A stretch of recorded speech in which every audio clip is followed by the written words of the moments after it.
Começa agora. Café com Política. Uma realização 96 FM e Jornal da Cidade. Muito bom dia, 7 horas e 32 minutos. Você está aqui no Café com Política, edição número 41. É o nosso encontro semanal para falarmos aí de política no ambiente nacional, estadual e também em nível local. Participam comigo aqui dessa edição o consultor Kleber Santos. Bom dia, Kleber. Bom dia, Café. Bom dia aos ouvintes do Café com Política. Também conosco aqui o jornalista João Jabbour. Bom dia, Jabbour.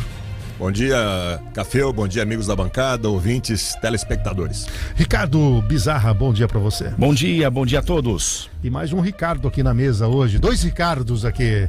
Ricardo Carrijo, prazer em tê-lo aqui. Bom dia, Carrijo, bem-vindo. Bom dia. O Carrijo, que é professor universitário, dirigente aí da Tiliba por muitos anos, né? E também é economista e foi candidato a prefeito, também vereador. Quantos anos no PSDB, Carrijo? Desde a fundação. Quanto tempo faz isso? 32 anos. 32 anos e continua lá na ativa no PSDB. Sim, filiado apenas. Filiado. Muito bem. Bom, temos aí novidades, né? Nosso programa foi suspenso por 2 semanas. Neste intervalo, nós tivemos aí a posse e já o anúncio do Ministérios, né? E temos hoje, né, o meu caro Kleber, primeiro importante reunião dos ministros do Lula, que é para um alinhamento, né? Parece. Exatamente. A avaliação que eu fiz é o seguinte, né? Mais ou menos assim. A empresa contrata o Carrijo, o Café, o Kleber e o João Jabbour. E aí o Bizarra é o CEO, mas ele não sentou com a gente. Eu venho com o meu repertório, cara, e aí, Café, como é que vai ser a nossa empresa? Eu acho que a gente vai expandir para o exterior, nós vamos exportar. E aí, Kleber?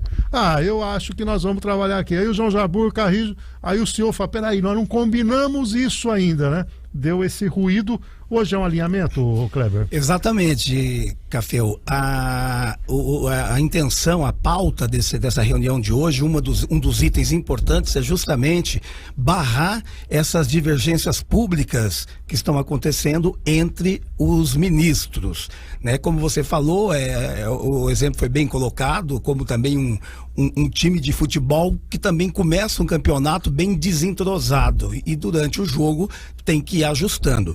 E é isso que o presidente quer fazer hoje.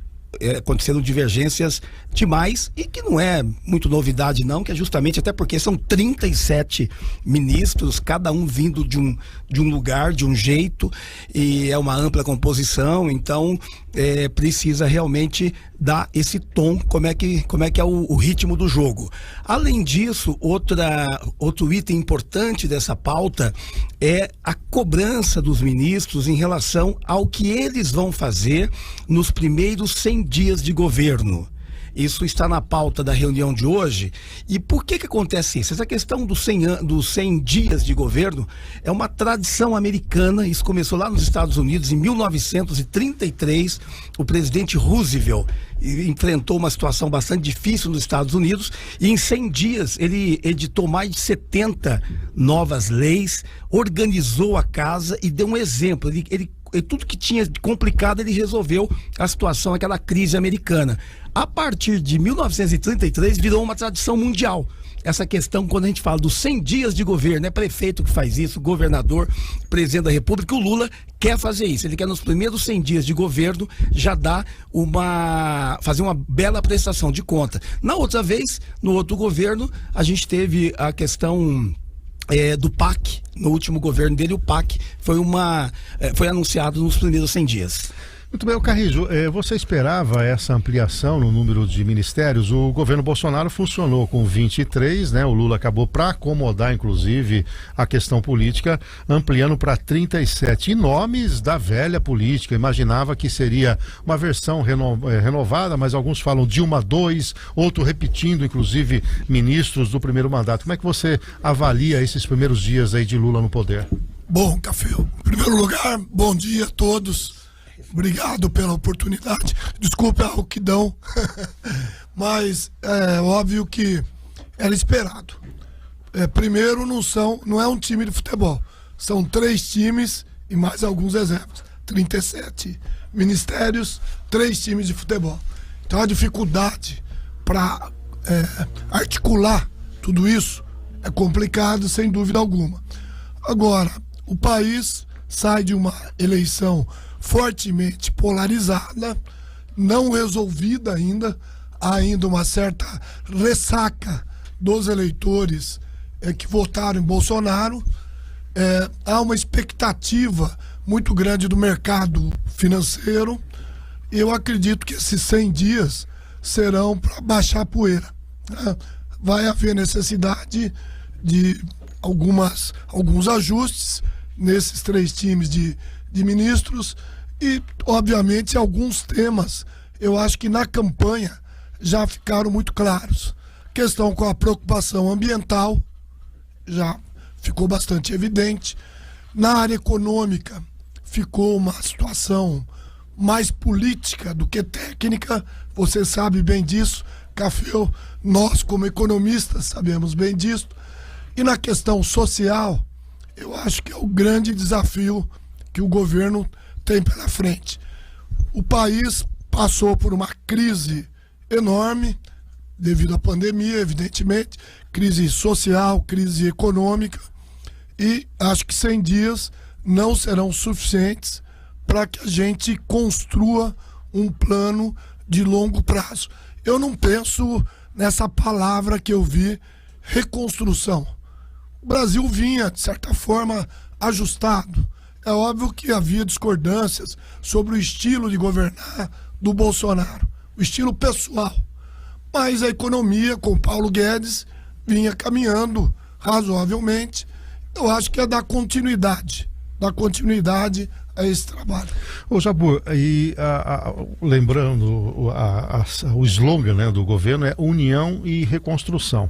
Eu percebi nas posses dos principais ministros que, de uma certa maneira, eles começam com um discurso olhando para frente, mas no meio da colocação eles dão uma cutucada, né? Na própria economia falam em herança maldita, que a gente sabe que não é verdadeiro, porque os indicadores econômicos estão aí.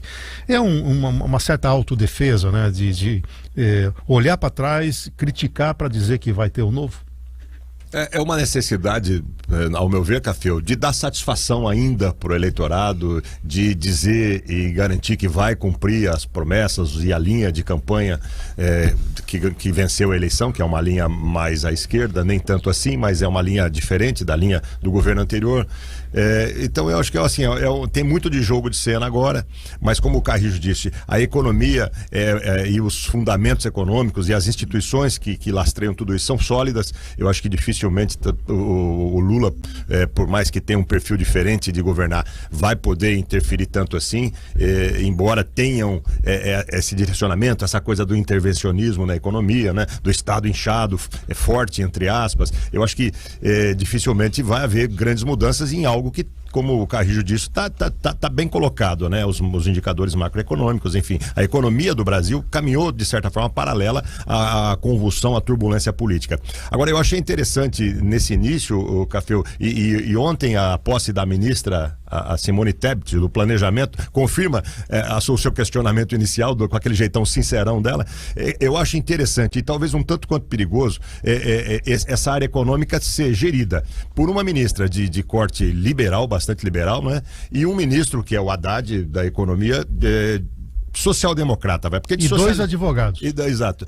Porque de socialismo o PT tem muito pouco. E um detalhe a mais, os dois potenciais candidatos a presidente em 2026. Ou seja, a área mais sensível do governo, ou seja, de nós mesmos, das famílias, que é o bolso, vai ser gerida por duas pessoas que têm linhas de pensamento diferentes, né? Aí o Lula é que vai ter que entrar. O Lula confia muito na capacidade dele de negociar, de compor, e ele parece que disse lá no começo, antes mesmo dessa reunião de hoje, deve repetir hoje que vocês podem ter divergências, mas quem decide sou eu, então, né? Mas aí, Jabor, é um recorte importante, porque quem opera o mercado, o dia a dia da economia, não gosta muito de morninho. Exato. Divergências. A questão toda é assim, o mercado olhava para o Paulo Guedes e falava assim, Paulo Guedes, o que é isso? E a palavra era dele. E o Bolsonaro baixava a cabeça dizendo, ali é o meu posto Ipiranga. Agora, o Haddad vai em público e fala, vai ser Vamos pegar o caso da desoneração fiscal. O Haddad não queria que o Lula editasse uma medida prorrogando a desoneração fiscal dos tributos. Ele olhou para a questão fiscal e disse, olha, eu preciso desse recurso. O Lula falou, não vou ter desgaste, e peitou a desoneração. O que os operadores do mercado falam? Pixa, quem que está mandando nesse negócio? É óbvio que quem manda é o presidente, mas se não houver uma combinação prévia num ministério com desgaste... Porque uma coisa é você falar assim, sei lá, na educação, né? Olha, nós vamos adotar Paulo Freire. Aí alguém vem e fala, olha, na verdade a gente está pensando numa outra linha. Quando na economia é meio que instantâneo. É só esse recorte que eu quero fazer por esse viés, vamos dizer, mais político. E se houver muita divergência entre a Tebet e o Haddad, isso vai acabar repercutindo muito mal. Ou seja, são 3 matizes diferentes de decisões fundamentais.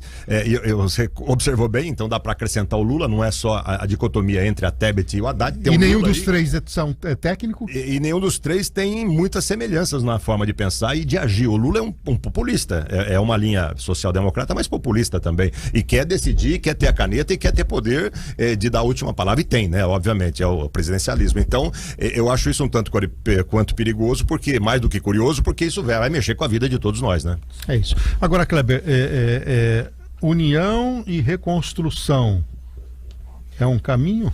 É um caminho, se você observar a narrativa, o discurso que o governo, que o então candidato Lula, ele desenvolveu ao longo da campanha. Então há uma coerência de marketing, de comunicação. E sempre o governo que ganha, ele procura confirmar junto à população aquilo que ele disse na campanha. E o slogan tem o objetivo de condensar em 1, 2 palavras exatamente a alma da mensagem do governo.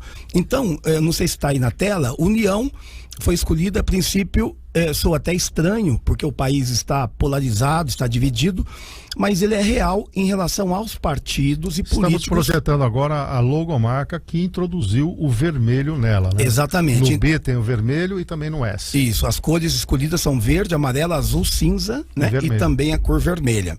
E então a questão da união, ela é real em relação aos partidos e políticos que se juntaram em torno de Lula na campanha eleitoral. Então tem essa coerência aí. E a reconstrução é o contraponto. O presidente quer dizer que o que ele fez pelo país nos 2 governos anteriores, tudo que ele fez foi destruído, e agora ele voltou para reconstruir. Essa é a 2ª vez na história que a marca institucional do governo federal traz a palavra união. A primeira vez foi no governo Itamar Franco, que assumiu a presidência em 1992, sucedendo o Collor, no lugar do Fernando Collor de Mello, que sofreu impeachment naquele ano. O Carrijo, você conhece muito bem o Geraldo Alckmin, afinal de contas você está desde o início do PSDB, e o Alckmin era também um grande militante, e além disso foi governador do estado e tudo mais. Qual é a tua avaliação dele na aproximação com Lula para ser vice e especificamente agora à frente do Ministério do Comércio, Indústria e Prestação de Serviços? Bom, Café, o governador Alckmin, ele deixou o PSDB, é o primeiro ponto, né?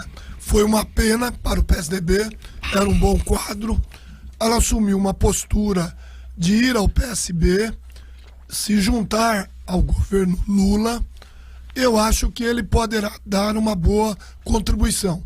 Ele é uma pessoa íntegra, coerente, e só nos surpreendeu ao longo da sua história política, deixando os quadros por conta de uma rixa com o ex-governador Dória. Eu acho que o Alckmin poderá dar uma boa contribuição. Eu acho que a experiência dele como governador do estado de São Paulo vai ajudar muito. E aí você olha alguns outros vetores desse novo governo. O governo Lula convidou vários ex-governadores para o seu ministério.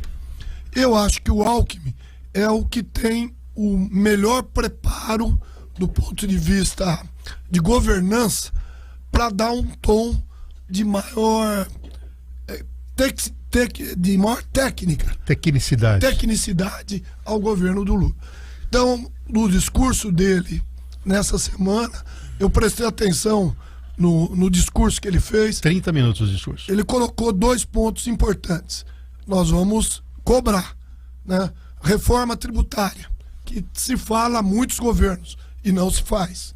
Então ele chamou para si uma responsabilidade por algo que é muito importante para a economia do país. O segundo aspecto é que ele ameniza um pouco essa matiz ideológica do governo do Lula. Ele é um cara mais voltado para o centro do que para a esquerda.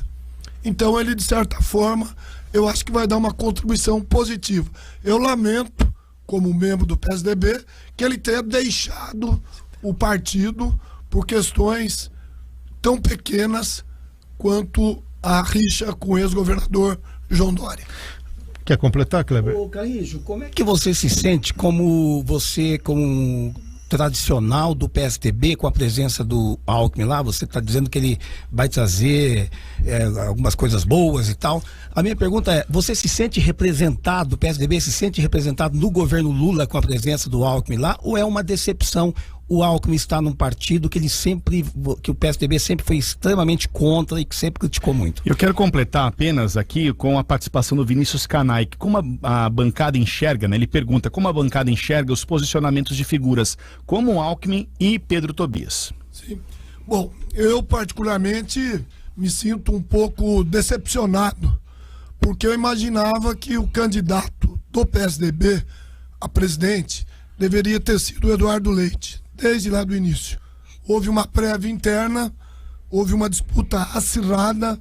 Com a saída do Dória, nós imaginávamos que poderia ter saído um outro candidato do PSDB, o que acabou não acontecendo. E a saída do Dr. Pedro e também do Geraldo, para mim, pessoalmente, foi uma decepção. Decepção política pessoal, porque sempre tive uma admiração muito grande por eles, e não que isso os desabone pelo bom passado que tiveram. Mas do ponto de vista político, foi um posicionamento que me surpreendeu. Me surpreendeu, e eu acredito que cada um tem o direito de escolher o candidato que queira. Eu, particularmente, do PSDB, assisti nesse período pré-eleição também uma divisão. A mesma polarização que houve nas famílias, que houve na sociedade, também ocorreu dentro do PSDB local. Pessoas que apoiavam o Bolsonaro, pessoas que apoiavam o Lula. Eu acho que a gente tem que remover um pouco. Olha, o doutor Pedro deu uma contribuição enorme para a cidade, para o governo de São Paulo, mas ele não está mais no PSDB, já desde antes da eleição. O Geraldo Alckmin também não está. Então eu não me sinto, Kleber, representado no governo do Lula. Eu assisti à eleição, fiz o meu voto pessoal, votei no candidato Bolsonaro, votei no Haddad para governador, porque era uma convicção pessoal. Mas não me sinto representado em nenhum dos dois governos, nem no governo do Tarcísio e nem do governo do Lula. E estou torcendo para que o país dê certo. Não posso torcer para que o país dê errado, porque aqui que vivem meus filhos, a minha netinha, a minha família, as nossas famílias. Então nós temos que torcer para dar certo e temos que respeitar a democracia. Não adianta esse chororô, esse mimimi, a eleição acabou. Agora é olhar para a reconstrução do Brasil, mas não uma reconstrução de uma terra arrasada. Não, temos que reconhecer também os méritos do governo Bolsonaro. Muita coisa foi feita. O combate à corrupção, nota 10. Houveram problemas no governo Bolsonaro? Sim, mas dentro dos meus valores pessoais, que eu sempre defendi, de honestidade, integridade, eu tenho que reconhecer que foi um excelente trabalho e que ainda não acabou, tem que ainda dar continuidade. E um país você constrói com a união de todas as cores.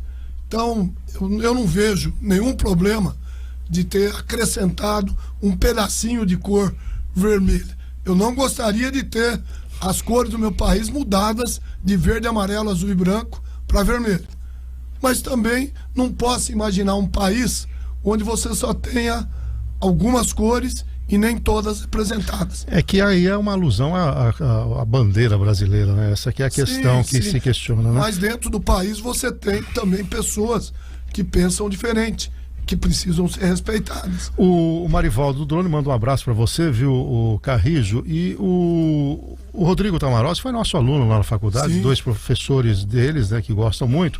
Ele também, eu fiquei um pouco preocupado com a sua fala, quando você falou que o Alckmin é coerente. Ele questiona essa questão, porque se ele fosse coerente, ele não teria ido se juntar ao PT, mesmo porque a fala dele foi muito contundente, de que o Lula voltaria à cena do crime e tudo mais. Isso está registrado e era verdadeira a fala dele, na medida que tudo que foi investigado, né, o Lula só foi descondenado por uma questão do CEP, né? Então essa coerência aqui do Alckmin eu questiono, como o Tamarossi também questiona. Mas é uma decisão pessoal, Café.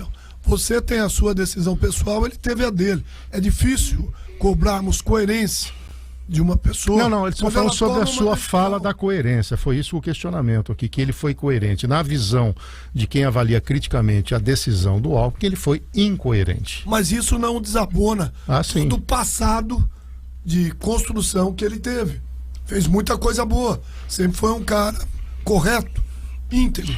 Então eu vejo que talvez a palavra coerência nessa decisão não se aplique ao passado, mas também não quer dizer que não vai se aplicar ao futuro. Ele estando nesse governo, eu acho que ele vai ajudar a ser um governo mais ajustado. O Rômulo diz aqui, mandou um abraço para você, Carrijo também está aqui, e a Sula disse que na visão dela a incoerência total. Aqui são as reações instantâneas aqui. Reações instantâneas. Agora, olhando para frente, Jabur, a questão toda agora é que né, como a gente já colocou, uma estratégia de, mesmo com bons resultados em vários setores, de dizer que tem ali uma herança. Surpreendeu também o fato de não dar publicidade aos relatórios da transição. O que você vê por trás disso? É uma tentativa de usar esse material mais para frente? Ou então encontrou coisas boas, não queria ser divulgado, dar publicidade? Por que um relatório feito a tantas mãos eventualmente não chega a público, até um acesso de nós jornalistas? Olha, Café, acompanhando tantas transições de governo, mesmo locais, estaduais, eu acho que essa conversa de 1 mês e meio, 2 meses, chamada transição, é uma coisa absolutamente superficial, é uma coisa apenas de toque, de contato inicial, para que se desenvolva aí alguma linha de raciocínio, ou para que se ocupe esse tempo, esse intervalo entre a eleição e a posse. Eu não vejo com muita nem preocupação e nem com muita seriedade esse tipo de relatório, né? É um jogo de cena, até porque o governo que está saindo também não se dispõe tanto assim. O governo que está entrando também não quer mexer muito, porque nem tem possibilidades legais, jurídicas para isso. Enfim, é jogo de cena. Eu acho que o PT ainda guarda ranços, ranços de uma militância política de esquerda do passado. Esse tom de vermelho aí, desnecessário, ao meu ver, ele poderia usar o vermelho em outras abordagens, em outros layouts, mas na palavra Brasil, que é verde, amarelo, azul e branco, não é desnecessário, mas isso ainda é o resquício. O PT vive o tempo todo, a despeito de ter avançado em algumas posições, mas vive também tendo que dar satisfações por uma ala mais à esquerda, e o próprio Lula é uma ala mais à esquerda que foi lá da origem, que de certa forma promove uma discussão interna, ajuda lá na discussão interna. Então são coisas assim que são ranços, que são coisas envelhecidas, ultrapassadas, que o PT deveria se reciclar nesse sentido, porque afinal de contas ganhou o poder de novo, né? Ganhou o poder e vai ter 4 anos pela frente e precisa se livrar de certos dogmas, de certas manias e de certos apegos velhos. De mais de 30 anos atrás. Mais de 30, até 40. O PT foi fundado em 80, né? 80 já tem tantos anos aí. 43 e ver, agora é como o Carrijo disse, ver se o governo acerta, porque a gente torce pelo Brasil acima de tudo, né? Apesar de ver com criticidade as posições. Nós construímos aqui o nosso programa, tem com a participação de todo mundo. Tony Zanotto, Carrijo, Alckmin é coerente. Sim, voltou para a cena do crime junto com o ladrão. Choro, mimimi. Tá aqui, as reações são Wagner Ferreira, esse aí tá com mais em cima do muro que criticando o seu posicionamento. Sim, eu sou PSDB. Exatamente. Aqui, nem a favor de um nem de outro. Na verdade, o Alckmin sempre quis ser presidente. Eu acredito que ele viu a chance de chegar lá sendo vice do Lula, pois acontece algo com o presidente, o vice assume essa posição do Mário Andrioli. O Carlos Ferreira, diga com quem anda que eu direi quem é. Quem anda com bandido, no mínimo, é conivente. Então, aqui são algumas reações aí. Bom, são 7h57, a gente vai para um rápido intervalo comercial. O Carrijo disse que declarou que o voto dele para o Haddad, né? E eu quero saber o que ele pensa do Tarcísio, do governo do Tarcísio, e é o próximo tema, e temos ainda um recorte em nível local.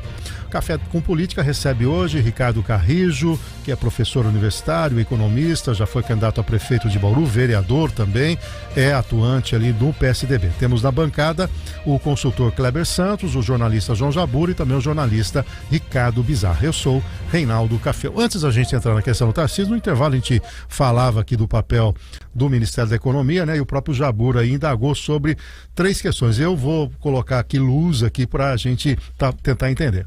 O Ministério da Economia abrigou no governo Bolsonaro as pastas da Economia e também a Fazenda e o Planejamento. O Lula optou por dividir, né? Voltou ao que era antes. Então, o Haddad será ministro da Fazenda e a Simone Tebet a ministra do Planejamento. Então, ambos eram secretarias dentro da estrutura.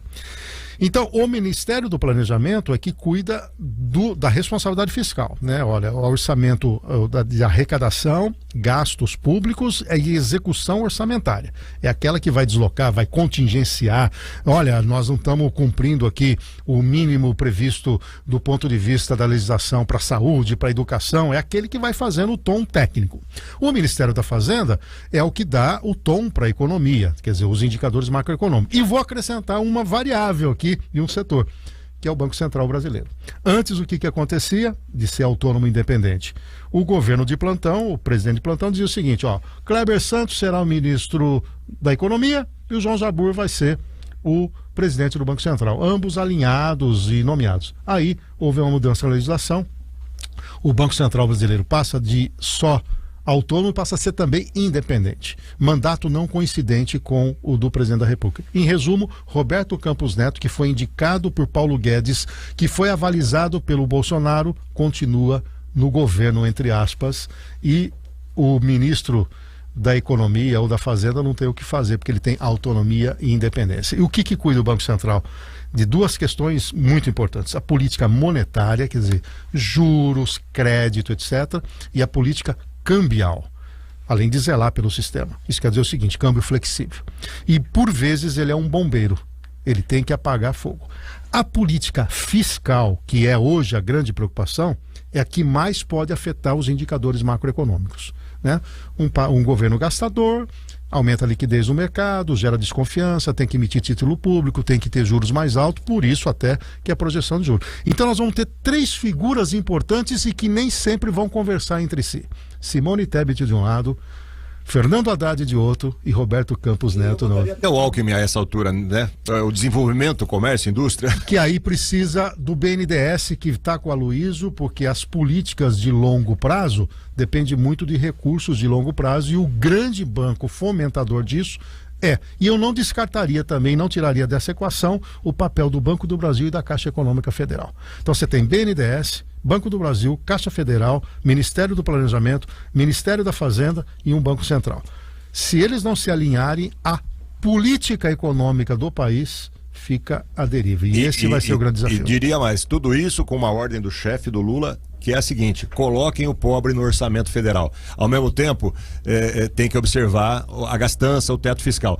Só como curiosidade, lembra no governo Fernando Henrique, Malan versus Serra, Malan defendendo o teto fiscal, o Serra mais numa outra linha de querer gastar, aplicar, desenvolver. E fiquemos atentos se o governo do Lula não vai tentar esvaziar o papel do Banco Central, por exemplo, o COAF. que é aquele que controla o movimento financeiro e tudo mais, que já foi do Ministério da Justiça, que veio para o Banco Central e eles querem retirar do Banco Central. Aí você estaria tentando tirar um pouco isso. E outro movimento, se não vão propor uma PEC para mudar de novo o status do Banco Central. Isso nós vamos ter que ficar muito atentos, só para fazer esse recorte. Carrijo, você antes de falar do Tarcísio, rapidinho, a fake news lá do Alexandre de Moraes, a gente já comentou, até é importante o Carrijo colocar, quer dizer, em desfavor a si mesmo, quer dizer, um hacker entrou e fez um mandado de prisão do Alexandre de Moraes para o Alexandre de Moraes mesmo, é isso? Exatamente, Café, o ataque hacker ao sistema da Conselho Nacional de Justiça fez Moraes determinar sua própria prisão. E é bastante curioso o texto que eu fiz questão de anotar aqui. Determino por fim de que me punam exemplarmente. Diante de todo exposto, expeça-se a competente mandato de prisão em desfavor de mim mesmo, Alexandre de Moraes. Publique-se, intime-se e faça-se o L. Diz o trecho do documento. Agora, Carrijo, é óbvio que isso foi uma invasão hacker, mas há, do ponto de vista de uma leitura crítica, né, um olhar de que o Alexandre de Moraes está indo um pouquinho além. Não sei se você vê dessa maneira. É um momento de dificuldade para o país. Eu acho que houveram exageros, vários. Agora, o processo eleitoral foi um processo que transcorreu, acabou. E as críticas aos exageros que foram cometidos, eu acho que são válidas. Mas eu acho que isso, para mim, pessoalmente, é passado. Houveram divergências, sempre houve. Eu, quando fui candidato, o Jabur sabe, você sabe, nós tivemos N problemas. Foi a primeira campanha de TV onde não havia limites para se atacar o adversário. Eu sofri demais com isso. Eu lembro disso. Então, para mim, tudo isso que aconteceu, viu, Kleber, não é muita novidade. Lá na década de 90, eu passei por todo esse processo. Só que hoje, agravado pelas mídias sociais, onde qualquer um posta o que quer, divulga o que quer, e muitas pessoas exageram. E lógico que o ministro Alexandre de Moraes também extrapolou as suas competências do ponto de vista de intervenção no processo, mas também para acalmar os dois lados, porque pancada vieram dos dois lados, fake news vieram dos dois lados, então tinha que ter um xerife aí para tentar colocar ordem na casa. Agora a vida segue. Eu acho que nós temos que olhar para o futuro, temos que olhar para como a nossa economia vai ser organizada, como equilibrar o social, o econômico e o ambiental, que é o tripé da sustentabilidade. Você tem que ter uma estrutura econômica bem montada, uma estrutura social que dê conta desse momento crítico que o país atravessa, e também voltarmos os olhos para as questões ambientais, que aí sim eu acho que ficaram um pouco abandonadas nesse último governo que passou.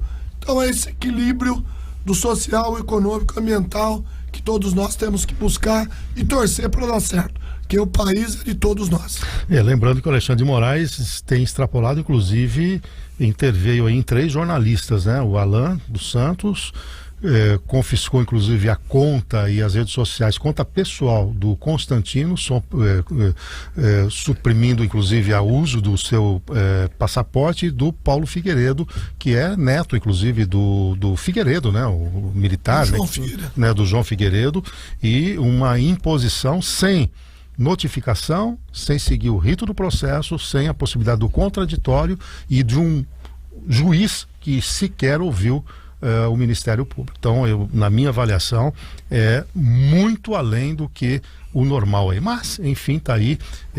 Temos que tomar muito cuidado, porque inclusive aqui no microfone a gente vem se policiando muito, porque aquela liberdade de expressão que a gente tinha, dependendo da maneira que você fala e interpretem, fala que você está exagerando. Mas vamos lá.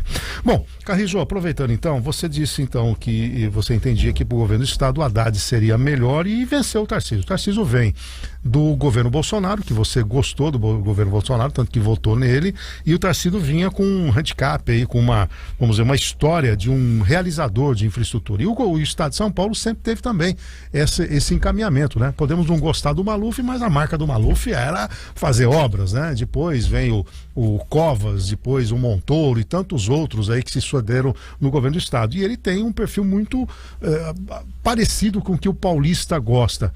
Mesmo assim, você entende que ele vai ter dificuldade? Eu entendo que ele vai ter uma dificuldade política de construir, depois de 28 anos de governo PSDB, de construir uma rede política no interior, especialmente no interior. A minha visão de que o Haddad, para São Paulo, poderia fazer um melhor governo é pela experiência que ele tinha, tendo sido prefeito de São Paulo, da capital, sendo um acadêmico de bom preparo e já ter uma articulação maior para governar o Estado. Agora, o Tarcísio é um bom quadro técnico, mas eu acho que você precisa equilibrar a técnica com a política. Ele vai demorar, na minha opinião. Mas o vice dele não faria esse papel, Ramon? O Felício, eu acho que pode fazer, prefeito de uma cidade progressista, mas se a gente olhar o estado de São Paulo, você tem o Vale do Paraíba, o litoral e o interiorzão, que é onde nós estamos. No interiorzão, essa rede política que deve ser construída, evidentemente, eu acho que vai levar um tempo para acontecer. Veja o caso da nossa própria cidade, né? Houve um rompimento com o governo do estado, pela prefeita, no governo do Dória, né?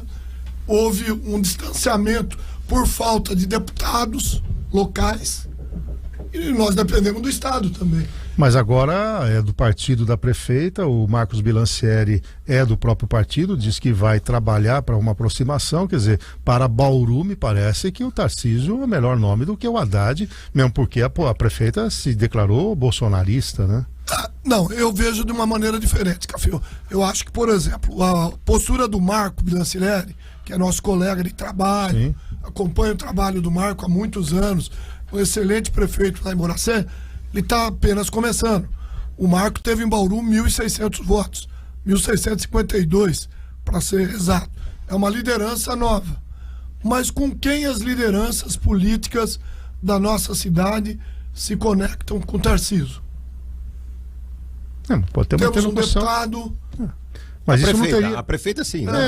Mas teria o mesmo problema com o Haddad, né? Quem queria conectar?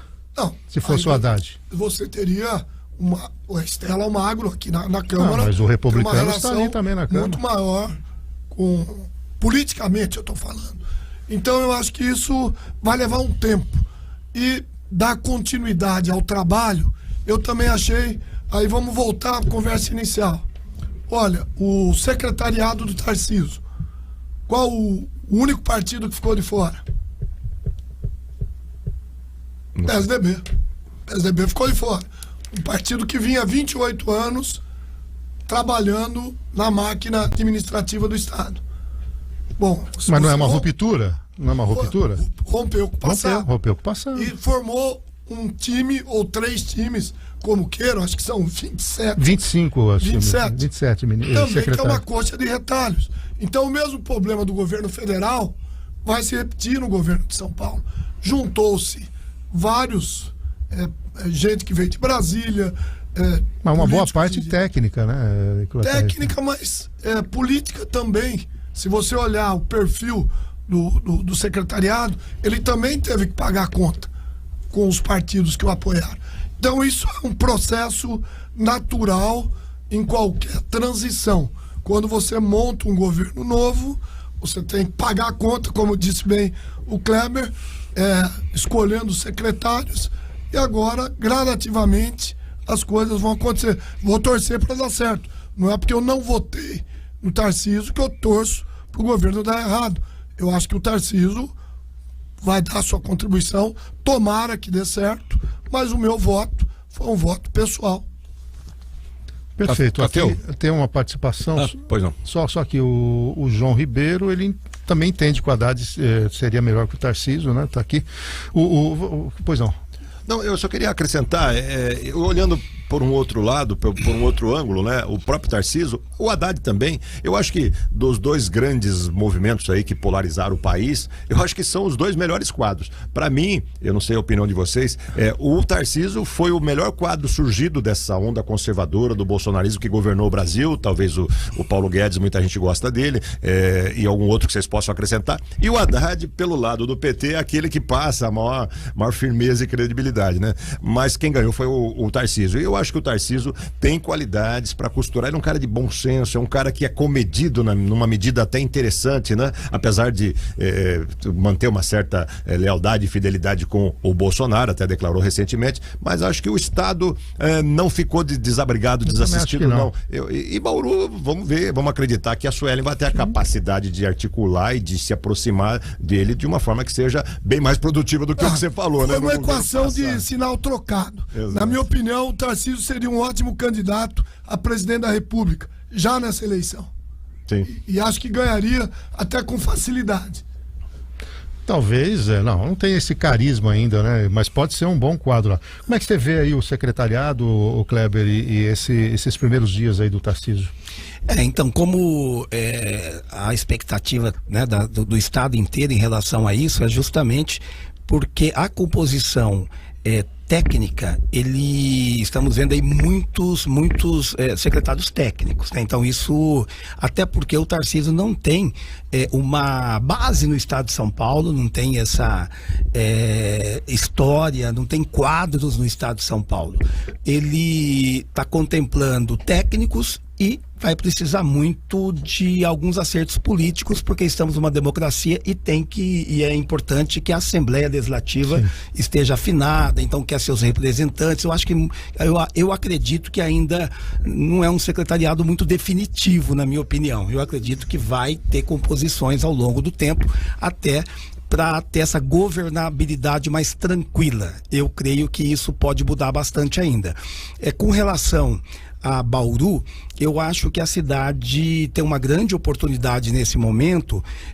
Pela primeira vez, sempre Bauru sofre com essa história de prefeito de um lado, governador do outro, nunca está alinhado, né? É muito difícil. E nesse momento nós temos esse alinhamento da prefeita com o governador eleito. Então é uma grande oportunidade também da prefeita mostrar essa liderança, mostrar que ela tem realmente esse trânsito, que ela tem essa força. Tem projetos, tem, né? Projetos, porque muitas vezes, eu já vi isso inúmeras vezes no governo do estado. O governo diz, não mandei recurso para a cidade X porque não tinha projeto. Não adianta vir pedir dinheiro, cadê o projeto? Eu preciso de projeto. E isso é uma falha gigantesca na maioria das cidades. Sim. Não tem projetos bem feitos, um departamento como aquilo que Curitiba um dia fez e foi aquele sucesso. Maringá, então, é outro exemplo fantástico. Então, poderia-se buscar exemplos com estruturas até menores. São José do Rio Preto. Estrutura menor, não precisa ser exatamente como é Maringá, como foi Curitiba, mas eu creio que o princípio é o mesmo. Sim. O princípio é o mesmo e poderia ter muito sucesso como Curitiba teve, e Maringá, que é um exemplo também de qualidade de vida hoje. O Benedito de Carvalho, ele acha que o Haddad é uma comédia política e manda até o RG dele aqui. Vamos fazer agora um recorte local, aproveitando o Carrijo. Carrijo, só para quem não lembra, o Carrijo concorreu a prefeito de Bauru com o Iso Filho, aquela época, que foi 2 vezes, né? Uma contra o Tidei e outra contra o Iso. E no Iso, ali ele estava indo muito bem, tinha uma liderança crescendo, aí depois a campanha do Iso apelou mesmo, né? Acabou ali tendo problema e o Carrijo acabou não se elegendo.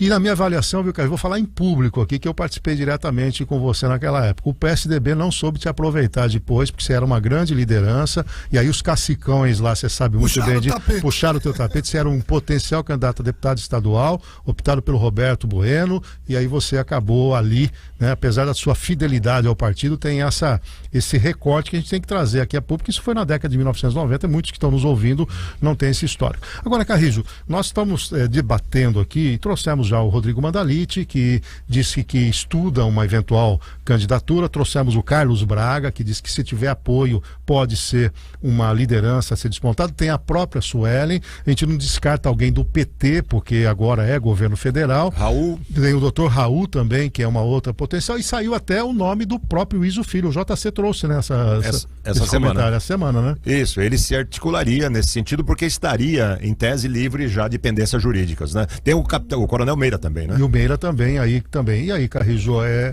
alargado. E agora o Kleber tem defendido que quem quer ser prefeito tem que, com rede social, começar já. E aí, como é que é a sua leitura para o ambiente local? Eu acho que nós estamos vivenciando um momento de transição também na política local.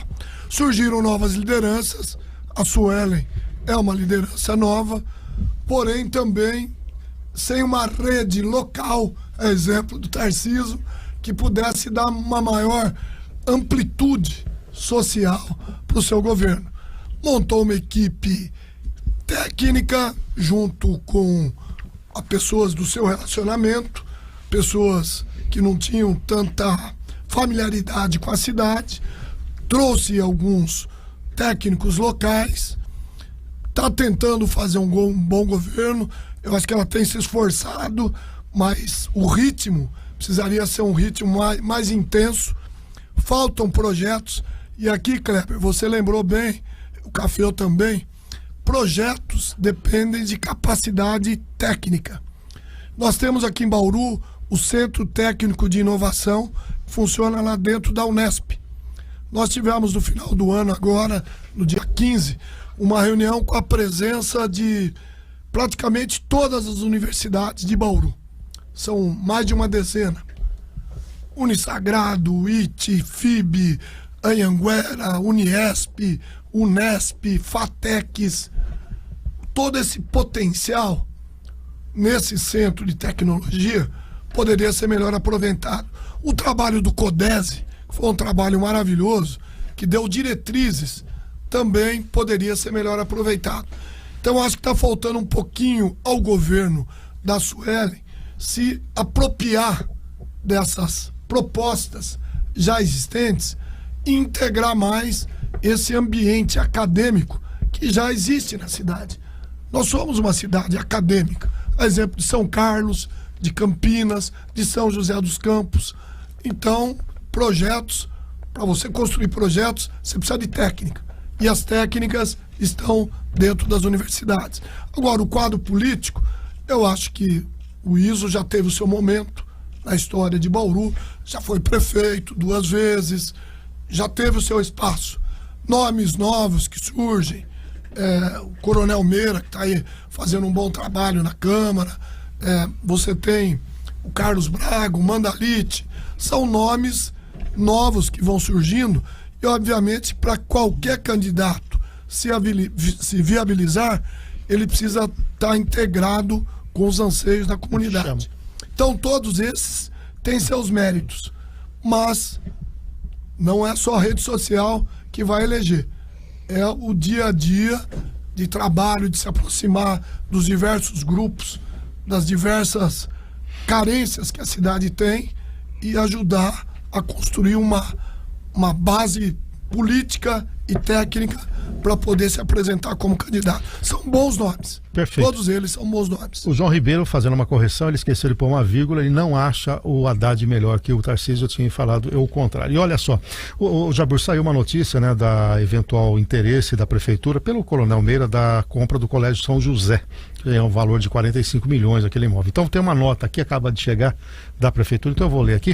A prefeitura de Bauru informa que não é procedente a informação de que a compra do prédio do Colégio São José por parte da Secretaria de Educação, ou seja, não é procedente. Neste momento, a pasta trabalha para a melhoria da infraestrutura das escolas da rede municipal e na ampliação de vagas, especialmente no ensino infantil, o que não seria contemplado com a aquisição do referido material. A assessoria de comunicação da prefeitura era o que se esperava, né? Mas saiu fortemente, mas está mantida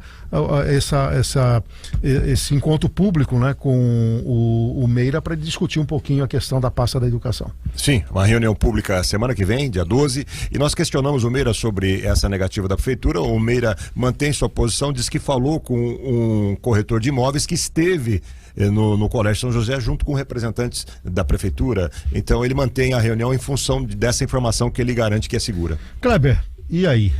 O ano promete mudanças aqui no estado, no governo federal. Sua perspectiva em poucas palavras. Eu acredito que vai haver muita movimentação nos municípios, né? Porque, como você citou agora há pouco, a campanha, a polarização e também as mudanças nas regras eleitorais, elas anteciparam bastante a movimentação para as eleições municipais de 2024. Hoje você já pode debater a cidade, o candidato já pode se apresentar fazendo autoelogios, pode colocar o currículo, pode discutir problemas, pode indicar soluções, pode tudo, só não pode uma palavrinha: pedir voto, só isso. Ele só não pode dizer, vote em mim, eu conto com o seu voto. O resto está liberado. Só isso. Se ele não falar isso, pode à vontade. Ele pode dizer que ele vai ser candidato, então. Ele é um pré-candidato. Ele é um pré-candidato, porque já é uma pré-campanha.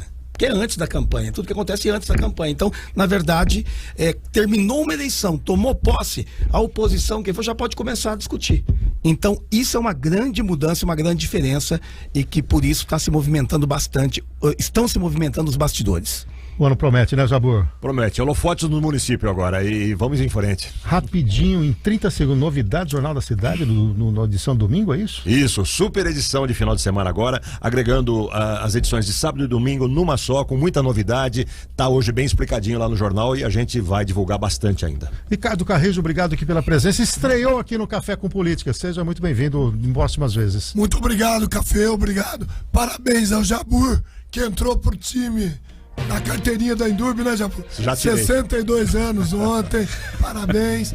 Obrigado, Café, obrigado, Kleber, Bizarra também. Eu acho que o momento é, de fato, de olharmos para o futuro. Vamos trabalhar pela nossa cidade para que ela seja melhor no futuro.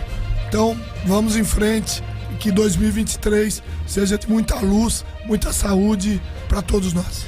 Muito bem, esse foi o Café com Política. Ricardo Bizarra, que vem por aí. Agradecemos a audiência, desejamos um ótimo final de semana. Esperamos você novamente segunda-feira, 6 horas da manhã, com mais uma edição do Cidade 360. Até lá, tchau, tchau.